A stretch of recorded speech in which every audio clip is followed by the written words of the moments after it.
Hello friends, आप सबका स्वागत है आपके अपने यूट्यूब चैनल फार्मा एमसीक्यू में। तो देखिए, आज की वीडियो में इम्पोर्टेंट एमसीक्यूज़ हम लोग डिस्कस करेंगे। और ये जो एमसीक्यूज़ है जो आईटीबीपी का फार्मासिस्ट का क्वेश्चन पेपर 2019 का, ठीक है, तो उससे मैंने ये क्वेश्चंस लिए हैं। जो लास्ट वीडियो था उसमें भी आईटीबीपी के ही क्वेश्चंस लिए गए थे। ओके।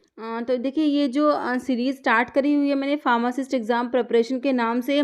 तो ये आपके जो भी अपकमिंग फार्मासिस्ट एग्ज़ाम है या फिर फार्मा कॉम्पिटिटिव जितने भी एग्ज़ाम्स हैं, तो इस सीरीज़ आपके लिए काफ़ी ज़्यादा इंपॉर्टेंट रहने वाली है। ओके। तो अगर आप लोग चैनल पे नए हैं, आपने चैनल सब्सक्राइब नहीं किया है, चैनल को प्लीज़ सब्सक्राइब कीजिएगा। वीडियो को लाइक करना, शेयर करना, कमेंट करना, बेल आइकन को प्रेस करना, ताकि जो आने वाले वीडियोज़ होते हैं उनके नोटिफिकेशन आप लोगों को मिल सके। ओके। तो देखिए, स्टार्ट क्वेश्चन है हमारा। An unpleasant burning feeling felt behind the breastbone after accompanied by a sour or bitter taste in the throat is caused by, देखिए, acidity, peptic ulcer, gastroesophageal reflux या ओवरडोज ऑफ एंटीबॉडीज। तो इसका हो जाएगा आपका answer option C हो जाएगा। जो आप लोग पढ़ते हैं गैस्ट्रोइसोफेगल रिफ्लक्स डिजीज़ जो पढ़ते हैं, GERD, उसकी बात हो रही है। ओके। तो आंसर हो जाएगा आपका ऑप्शन सी। नेक्स्ट है proton pump inhibitor reduce the secretion of. तो प्रोटोन पंप इनिबिटर्स जो होते हैं आपके, इसमें कौन सी ड्रग आती है? देखिए, इसमें होते हैं आपके प्राजोल वाली ड्रग आती है ना, प्राजोल वाली PPIs है ना, प्रोटोन पंप इनिबिटर। जैसे ओमीप्राजोल हो गया, पेंटोप्राजोल हो गया, लेंसोप्राजोल हो गया, रैबीप्राजोल हो गया, इसोमीप्राजोल हो गया। तो ये सब जो है आपके होते हैं प्रोटोन पंप इनिबिटर्स होते हैं। ओके। तो ये क्या करते हैं? रिड्यूस किसके सिक्रेशन को रिड्यूस करते हैं? देखिए, म्यूकस है ऑप्शंस में आपके, गैस्ट्रिक एसिड, पैप्सिन या ऑल। तो ये किसके गैस्ट्रिक एसिड के सिक्रेशन को रिड्यूस करते हैं? तो आपका आंसर हो जाएगा क्या? ऑप्शन बी हो जाएगा। नेक्स्ट आपका क्वेश्चन है state of complete physical, mental and social wellbeing, not merely the absence of disease is cold. देखिए, ये क्वेश्चन सिंपल, जो आप हेल्थ एजुकेशन कम्युनिटी फार्मेसी जो पढ़ते हैं उसमें फर्स्ट आपका चैप्टर आता है कंसेप्ट ऑफ हेल्थ, है ना। तो कंसेप्ट ऑफ हेल्थ में आपका सिंपल सबसे पहले हेल्थ की डेफिनेशन जो है अकॉर्डिंग टू WHO हेल्थ की डेफिनेशन आती है। सिंपल वो डेफिनेशन इसमें दी हुई है, a state of complete physical, mental and social wellbeing, not merely the absence of disease and infirmity is called, है ना। तो ये इसको किसकी डेफिनेशन है? ये बिल्कुल सिंपल है। देखिए, हेल्थ, फिजिकल फिटनेस, स्ट्रेंथ या एंड्योरेंस। तो किसकी डेफिनेशन है? ये ऑप्शन ए हो जाएगा आपका हेल्थ। ओके।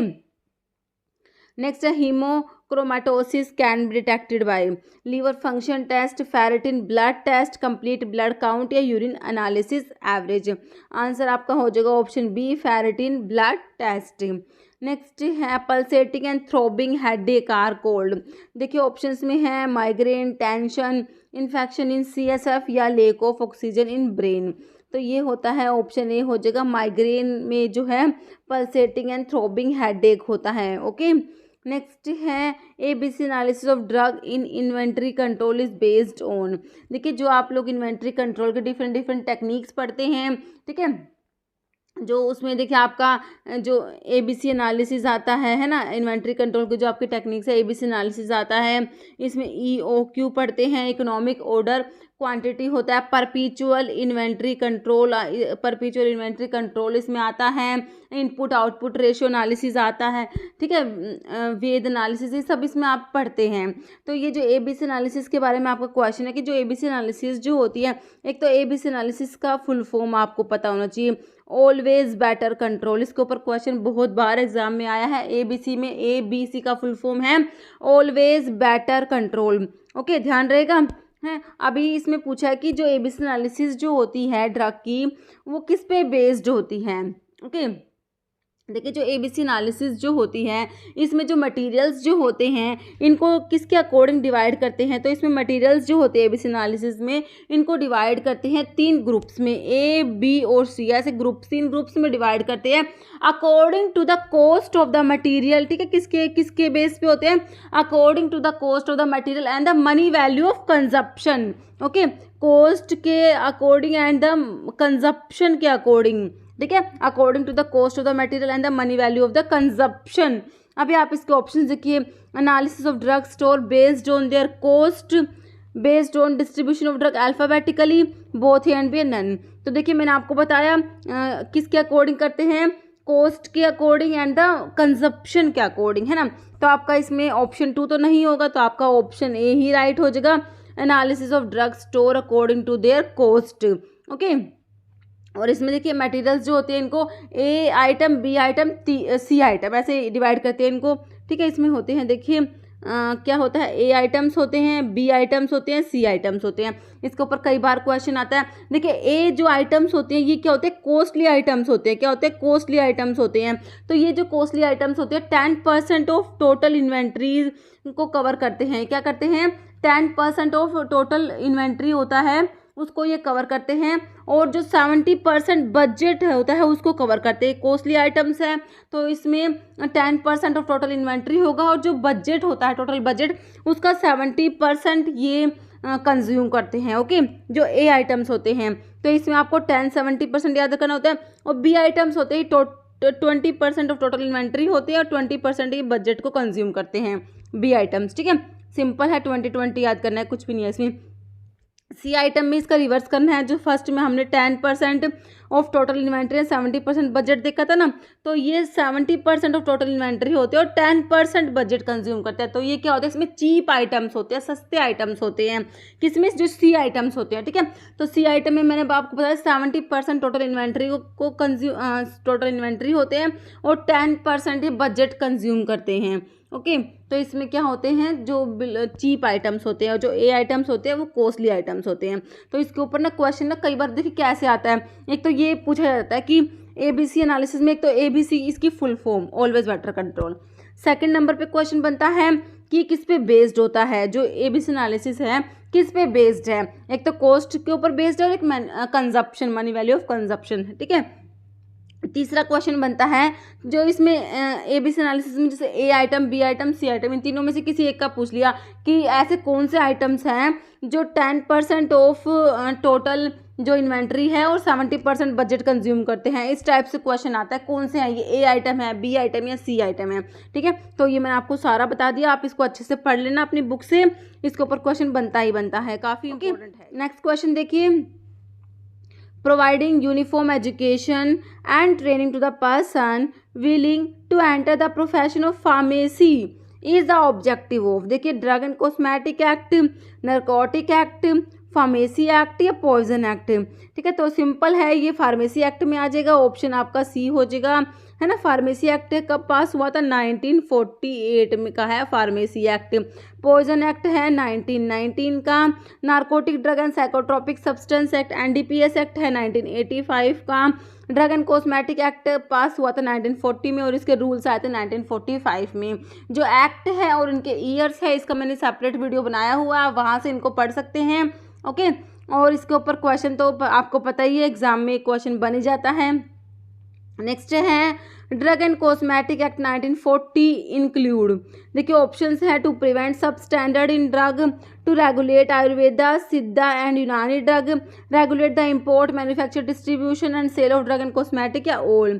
तो आपका आंसर हो जाएगा इसका ऑप्शन जो है डी हो जाएगा, ऑल ऑफ दीज। ओके, आपका आंसर क्या हो जाएगा इसका, option D, all of these. Diffusion hypoxia is likely to occur only after use of nitrous oxide, देखिए जो आप जो जनरल एनेस्थेटिक्स पढ़ते हैं इसमें डिफरेंट एनेस्थेटिक्स आपके आते हैं, है ना, तो उसमें एक नाइट्रस ऑक्साइड भी होता है।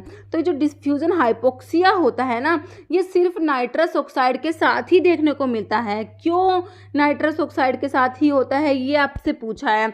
देखिए, it is a respiratory depressant, has low blood solubility and use in higher concentration, it is a very potent anaesthetic या interfere with diffusion of oxygen into the tissue. तो देखिए आंसर आपका हो जाएगा इसका ऑप्शन बी हो जाएगा, कि इसकी जो देखिए ये जो नाइट्रस ऑक्साइड जो होता है इसको 70 to 80% कंसंट्रेशन में इसको देते हैं। तो इसकी जो कंसंट्रेशन है वो तो बहुत ज़्यादा होती है, और उसकी ब्लड में सोल्युबिलिटी बहुत कम होती है, तो इस वजह से ही डिफ्यूजन हाइपोक्सिया हो जाता है। ठीक है, तो आपका आंसर ऑप्शन बी बिल्कुल राइट हो जाएगा। बाकी जो अनस्थेटिक्स होते हैं वो डिफ्यूजन हाइपोक्सिया कोज नहीं करते, क्योंकि उनको बहुत ही कम कंसंट्रेशन में 1 से 3-4% कंसंट्रेशन में एडमिनिस्टर कर दिया, मतलब बहुत कम कंसंट्रेशन उनकी रहती है। लेकिन जो नाइट्रस ऑक्साइड होता है इसकी बहुत ही ज़्यादा कंसंट्रेशन की वजह से और ब्लड में सोल्युबिलिटी कम होने की वजह से डिफ्यूजन हाइपोक्सिया कोज कराता है ये। ओके, क्वेश्चन आपका नेक्स्ट है, more likely to affect the cytochrome P450 drug metabolising system. Okay, तो इनमें से कौन सा जो ड्रग है जो साइटोक्रोम P450 जो एंजाइम है उसको अफेक्ट करता है। देखिए आपको ऑप्शंस में रेंटेडीन दिया है, फेमोटिडीन, सिमेटिडीन, रोक्साटिडीन, सारे के सारे H2 ब्लॉकर्स आपको दिए हुए। टिडीन वाली ड्रग क्या होती है? टिडीन वाली ड्रग ये H2 रिसेप्टर एंटागनिस्ट होते हैं, H2 ब्लॉकर्स होते हैं जिनके जो टिडीन वाली से रेंटेडीन, फेमोटिडीन, सिमेटिडीन, निजाटिडीन होती है, रोक्साटिडीन होती है। ओके, तो इनमें से जो इंटरेक्शन होती है साइटोक्रोम P450 के साथ वो होती है किसकी होती है? वो होती है हमारी सिमेटिडीन की। ओके, ऑप्शन सी राइट हो जाएगा, सिमेटिडीन। देखिए सिमेटिडीन जो होती है ये क्या होती है? एंजाइम इनहिबिटर होती है। जो साइटोक्रोम P450 आइसो एंजाइम्स होते हैं इनको बहुत सारे साइटोक्रोम P450 आइसो एंजाइम्स को ये इनहिबिट करा देती है, जिससे एंजाइम इनहिबिशन कोज करा देती है, जिससे क्या होता है कुछ ड्रग्स होती है उनका मेटाबॉलिज्म नहीं हो पाता, और उनको जो ड्रग्स ये जो है मेटाबॉलिज्म नहीं होगा ड्रग्स का तो क्या होगा? उनको टॉक्सिसिटी कोज कराएंगी, वो एक्यूमुलेट होना शुरू हो जाएंगी, जिससे ड्रग की टॉक्सिसिटी हो जाती है। तो कौन कौन सी ड्रग होती है जिसका मेटाबॉलिज्म ये इनहिबिट करा देती है? कई बार इंटरेक्शन के ऊपर क्वेश्चन आ जाता है तो ऐसे पूछ लेते हैं, ठीक है। तो जैसे थियोफाइलिन हो गया, ओके, और एक वॉरफेरिन हो गया।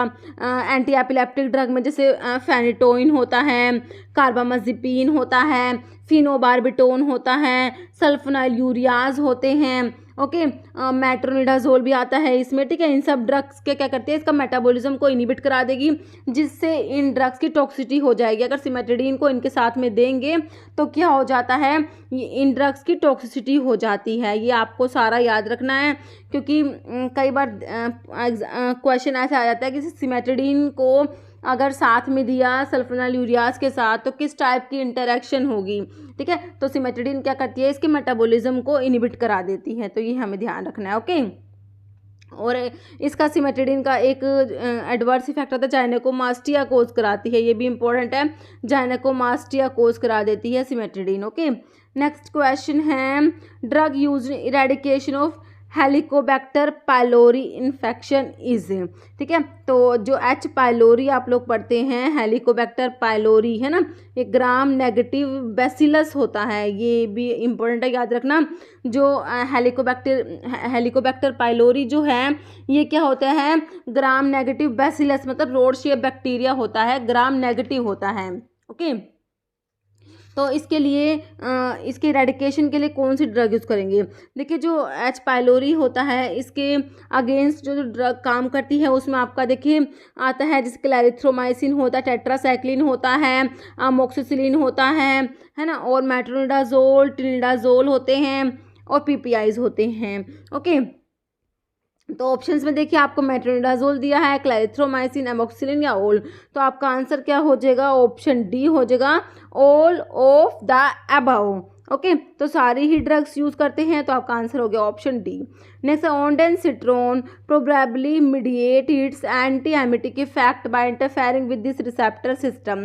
देखिए ऑन्डेनसिट्रोन जो होता है 5-HT3 रिसेप्टर एंटागनिस्ट होता है ना। ऑन्डेनसिट्रोन जो एंटी एमिटिक ड्रग आप लोग पढ़ते हैं उसमें ऑन्डेनसिट्रोन पढ़ते हैं, 5-HT3 रिसेप्टर एंटागनिस्ट होता है ये ऑन्डेनसिट्रोन, ठीक है। तो कौन से रिसेप्टर से को ये इंटरफेयर कर रहा है? 5-HT, मतलब कि 5-हाइड्रोक्सी ट्रिप्टामिन, मतलब कि सीरोटोनिन, है ना। तो देखिए ऑप्शंस में मस्करेनिक होगा क्या? नहीं होगा, निकोटिनिक भी नहीं होगा, गाबा भी नहीं होगा, तो बचा क्या आंसर आपका? Option D, serotonergic. Serotonin receptor जो होते हैं ना उससे ये इंटरफेयर करता है, मतलब कि ये सीरोटोनिन रिसेप्टर क्या एंटागनिस्ट है। नेक्स्ट क्वेश्चन है, a mosquito medical device is used for cutting, stretching, clamping, tag, suture. तो इसका इसमें दिया हुआ है ऑप्शन सी, क्लैंपिंग। नेक्स्ट है DTAB and DEC committee control Ayurvedic drug, Unani drug, allopathic, cosmetic drug, cosmetics. तो इसका हो जाएगा option C allopathic and cosmetic drug. Next है prostaglandins and leukotrienes both are the derivative of. देखिए प्रोस्टाग्लैंडिन्स होते हैं, leukotrienes होते हैं, थ्रोम्बोक्सेन्स होते हैं। ये सारे के सारे किसके डेरिवेटिव होते हैं? अरेकिडोनिक एसिड के डेरिवेटिव होते हैं। ओके, ऑप्शंस में है एर्गोटामिन, 5-HT ट्रिप्टामिन मतलब कि 5 हाइड्रोक्सी ट्रिप्टामिन जो सीरोटोनिन होता है, एराकिडोनिक ग्लाइकोपेप्टाइड। तो आपका सिंपल आंसर हो जाएगा option C, arachidonic acid derivative होते हैं। नेक्स्ट है मोंटील्यूकास्टिजेम। देखिए मोंटील्यूकास्ट होता है और एक होता है जाफिर ल्यूकास्ट होता है, मोंटील्यूकास्ट और जाफिर ल्यूकास्ट। ठीक है, तो ये क्या होते हैं? देखिए ऑप्शन देखिए serotonin antagonist, histamine antagonist, prostaglandin antagonist, leukotriene antagonist. तो ये होते हैं आपके ल्यूकोटाइन रिसेप्टर एंटागनिस्ट होते हैं मोंटील्यूकास्ट और जाफिर ल्यूकास्ट। क्या है ये? ल्यूकोट्राइन एंटागनिस्ट होता है, ल्यूकोट्राइन रिसेप्टर एंटागनिस्ट होती हैं दोनों ड्रग। नाम याद करना है, काफ़ी इंपॉर्टेंट क्वेश्चन है। मोंटील्यूकास्ट एंड जाफिर ल्यूकास्ट 2 ड्रग आती है इसमें। ओके, नेक्स्ट है which antihistaminic has anti serotonin effect. मतलब कौन सी एंटीहिस्टामिनिक ड्रग है जो एंटी सीरोटोनिन इफेक्ट भी रखती है, मतलब कि 5-HT रिसेप्टर को भी एंटागनाइज करती है। ओके, तो देखिए सिट्रिजिन, सिप्रोहेप्टाडिन, फिक्सोफिनाइडिन, प्रोमिथाजिन। तो ये ड्रग जो होती है वो कौन सी होती है? आपकी सिप्रोहेप्टाडिन हो जाएगी। आंसर हो जाएगा ऑप्शन बी। काफ़ी इंपॉर्टेंट क्वेश्चन है। ओके, नेक्स्ट है charas is the separated resin of the plant, opium poppy, cannabis sativa, atropa belladonna या अकेशिया। तो चरस जो है ये क्या है? सेपरेटेड रेजिन होता है। कौन से प्लांट का होता है ये? ऑप्शन बी कैनाबिस सटाइवा का। नेक्स्ट है narcotic commissioner is appointed by the state government, central government, pharmacy council of India, all. तो नारकोटिक कमिश्नर को अपॉइंट करती है कौन? ऑप्शन बी स्टेट ना ऑप्शन बी में क्या दिया? ऑप्शन बी में तो सेंट्रल गवर्नमेंट दिया हुआ है ना, तो सेंट्रल गवर्नमेंट आपका आंसर हो जाएगा। नेक्स्ट है to provide the uniformity in the rules and rate of excise leviable on such preparations throughout the country is the objective of. देखिए medical and toiletry preparations act 1955, poison act both and B and none. तो answer आपका हो जाएगा option A medical and toiletry preparation act 1955। Okay, next है national pharmaceutical pricing authority NPPA was formed by government of India in the year. Next option है 1992, 1997, 1996, 1991। तो answer हो जाएगा हमारा ऑप्शन बी हो जाएगा 1997। ओके, 1997। नेक्स्ट क्वेश्चन है which of the following drug come under the category of GABA derivative. GABA derivative में कौन सा आता है? मिफ्नासिन, डायजिपाम, बैक्लोफन, टिजानिडीन। ओके, तो इनमें से गाबा डेरिवेटिव जो है वो आपका ऑप्शन सी हो जाएगा बैक्लोफन। क्या हो जाएगा? बैक्लोफन हो जाएगा। बैक्लोफन क्या है? ये गाबा डेरिवेटिव होता है। ठीक है, बैक्लोफन जो होता है गाबा बी रिसेप्टर एगोनिस्ट होता है, selective GABA B receptor agonist में आपका बैक्लोफन आता है। ओके, नेक्स्ट क्वेश्चन है आपका जिसका आंसर आपको कमेंट बॉक्स में देना है। आपका क्वेश्चन है OTC stands for over the counter, over the coast, over the centre या नन ऑफ दीज। देखिए कितना सिंपल क्वेश्चन है, हमें आता भी है बट कई बार क्या होता है एग्जाम में ना जल्दबाजी में हमें लगता है कितना सिंपल क्वेश्चन है, कितना ईजी है, और इस टाइप के सिंपल क्वेश्चन भी हम एग्जाम में गलत कर देते हैं। ठीक है, तो थोड़ा सा ना ध्यान से क्वेश्चंस को करना पड़ता है। ओके, इसका आंसर आपको कमेंट बॉक्स में देना है। इस वीडियो में इतना ही। आपको वीडियो अच्छी लगे तो लाइक करना, शेयर करना, और चैनल पर नए हैं तो मेरा आप लोगों से रिक्वेस्ट है कि चैनल को प्लीज़ सब्सक्राइब जरूर करना। Okay, thank you.